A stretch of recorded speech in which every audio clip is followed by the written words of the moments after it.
जो Delphic Oracle है Oedipus racks में, उसकी इम्पोर्टेंस, उसका फंक्शन, रोल बहुत ही इम्पोर्टेंट इश्यू है जब हम इस प्ले को समझते हैं।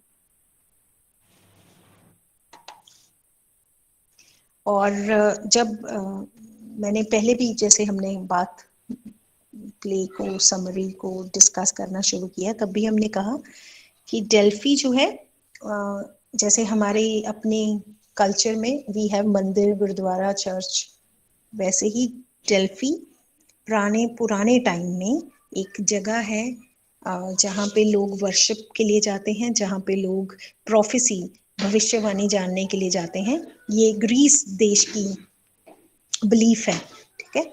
और आप सबको पता है, मैंने ग्रीक गॉड्स के ऊपर एक पूरा ब्लॉग पोस्ट भेजा हुआ है आपको, और आपने समझा है कि अपोलो जो है वो बड़े फेमस गॉड हैं, उनका ही वहाँ पे उनको ही वर्शिप किया जाता है। बड़ा ही फेमस पर्वत है एक, पैरनासस, उस माउंटेन पे है ये ओरेकल डेल्फी जो है। और जैसे हमने कहा कि जितनी भी पुरानी यूरोपियन कल्चर्स हैं, उनमें सबसे पुरानी जो मानी जाती हैं वो ग्रीक और रोमन सभ्यताएं हैं। तो ग्रीक रिलीजन का एक सेंटर है ये Delphi. So we can go into the detail, है ना, पर अगर हम ये शॉर्ट के लिए प्रिपेयर कर रहे हैं तो हमें इतना काफी है that we can talk about Delphi. अब बहुत सारी मिथ्स होती हैं, बहुत सारी कहानियां होती हैं जो किसी पर्टिकुलर जगह या किसी देवी देवता से जुड़ी होती हैं। जब हमने बिगिन किया था ग्रीक लिटरेचर को समझना, तब भी हमने ये समझा था कि बिगिनिंग में कुछ गेम्स होती थी, उन गेम्स का एक गढ़ सेंटर बन गया था ग्रीस, है ना। तो तभी जो ओरेकल है, ओरेकल का इम्पैक्ट ग्रीस के लोगों पर ये है कि उनका विश्वास बड़ा था, क्योंकि उनके जो बिगिनिंग रिलीजन का जो बिगिनिंग है वो उसी जगह पे हुई है। इसीलिए सब जो है सिर्फ ओरेकल को ही कंसल्ट करते थे। किस लेवल पे? नॉट पर्सनली, बट नेशन के लेवल पे, स्टेट के लेवल पे।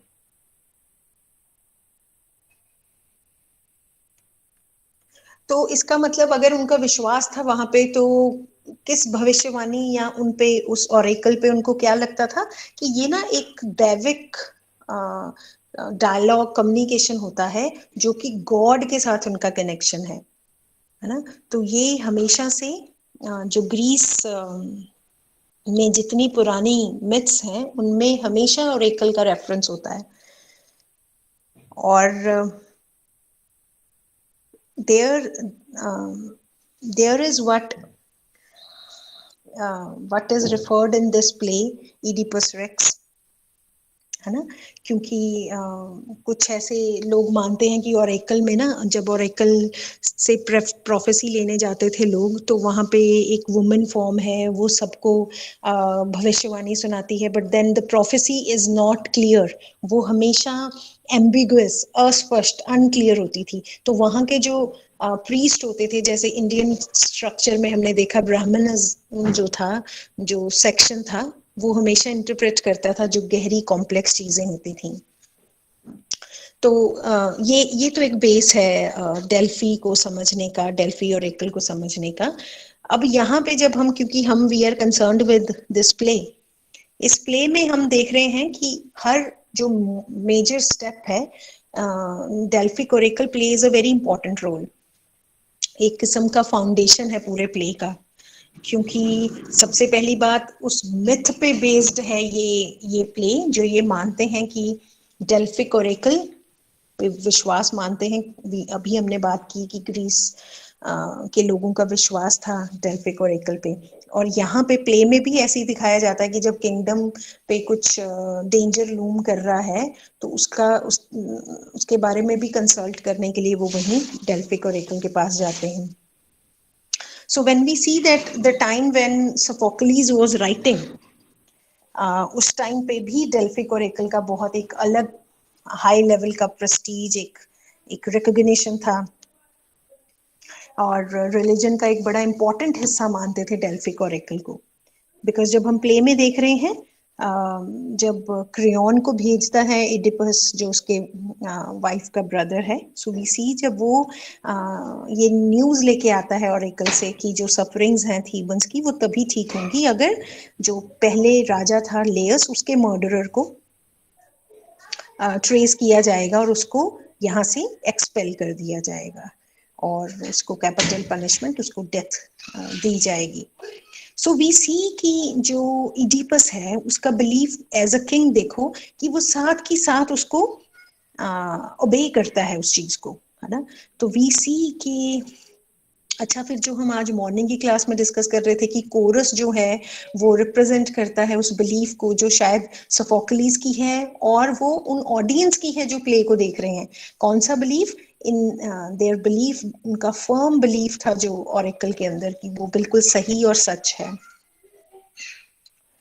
क्योंकि वो क्या मानते हैं, कोरस कहता भी है कि ये जो डेल्फी है, जहाँ पे एक पूरा जहाँ पे पूरा कलेक्शन है सभी गॉड की स्ट्रेंथ पावर का, वहां से क्या सुनने को मिलती है? The gracious voice of heaven is heard. तो वो कोई आम इंसान की आवाज नहीं है, जैसे साक्षात भगवान जो कहना चाहते हैं वो हमें सुनने को मिलता है। सो दैट मीन्स सिर्फ इडिपस ही नहीं, सिर्फ कोरस ही नहीं, पूरा जो ग्रीक थॉट है वो ये मानते हैं कि जो डेल्फिक ओरेकल के वर्ड्स हैं उनमें सच्चाई होती है। So this is what you can mention in your answer also, कि जो डेल्फिक ओरेकल का मैसेज होगा, जो उनके प्रोफेसी होती है ना, वो ही इन कैरेक्टर्स को गाइड करती है, जो हम इडिपस में भी देखते हैं। क्योंकि पहले वो ये एक तरीके से अंडरटेकिंग लेता है कि मेरे को ट्रेस भी करना है लेयस का मर्डरर और मुझे उसको पनिश भी करना है। अगर ये इडिपस के मन में होता ही ना तो ये स्टोरी भी क्या बनती इस प्ले की। इस प्ले की स्टोरी भी तो इसीलिए बनी ना कि उसने वो एक चैलेंज के तौर पे लिया और उसने कहा कि I am going to look into the matter कि कौन है ये जो मर्डरर है और उसको वो पनिश करना चाहता है। जोकास्टा भी उस आयरनी का हिस्सा बनती हैं कि वो एक ऐसी कैरेक्टर हैं जो हंसी या जो रिडिक्यूल करती हैं कि जो डिवाइन प्रोफेसी और एकल की सब मानते हैं वो इस पे वो नहीं मानती हैं, है ना।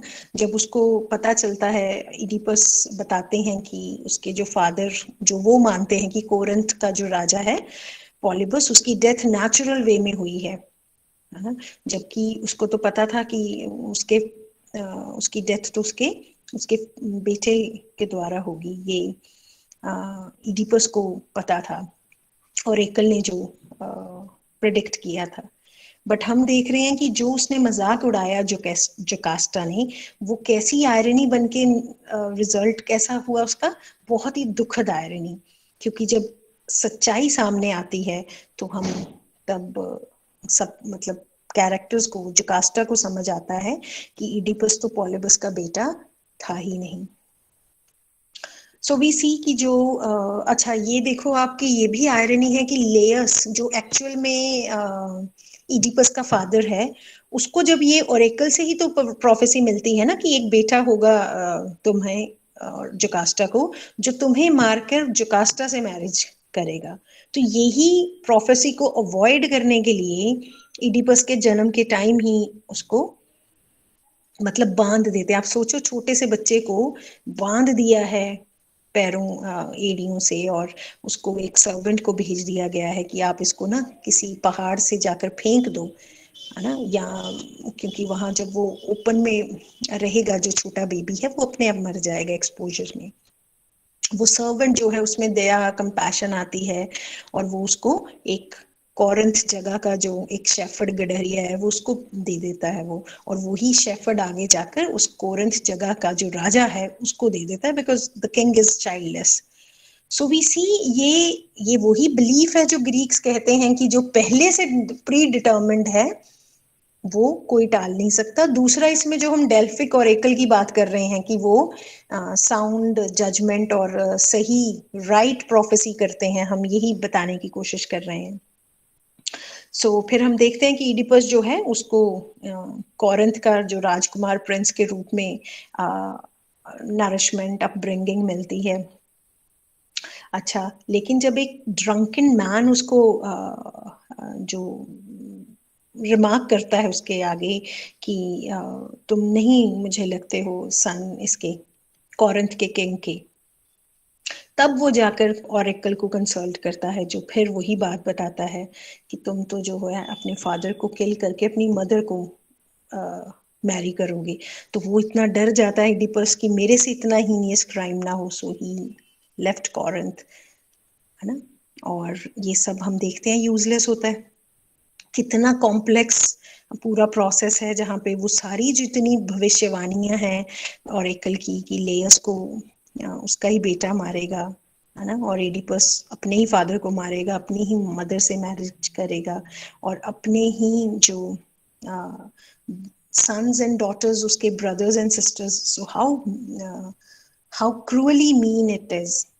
तो ये जब हम ये सारी बात जो मेन थीम है इस पूरे प्ले का, है ना, that is how we can prove कि बिल्कुल जो डेल्फिक और एकल का प्रोफेसी है वो उसी के कारण एक बेस बनता है पूरी स्टोरी का। तो वो उसका जो फंक्शन है, उसका जो इम्पोर्टेंस है, वो बहुत इमेंस है।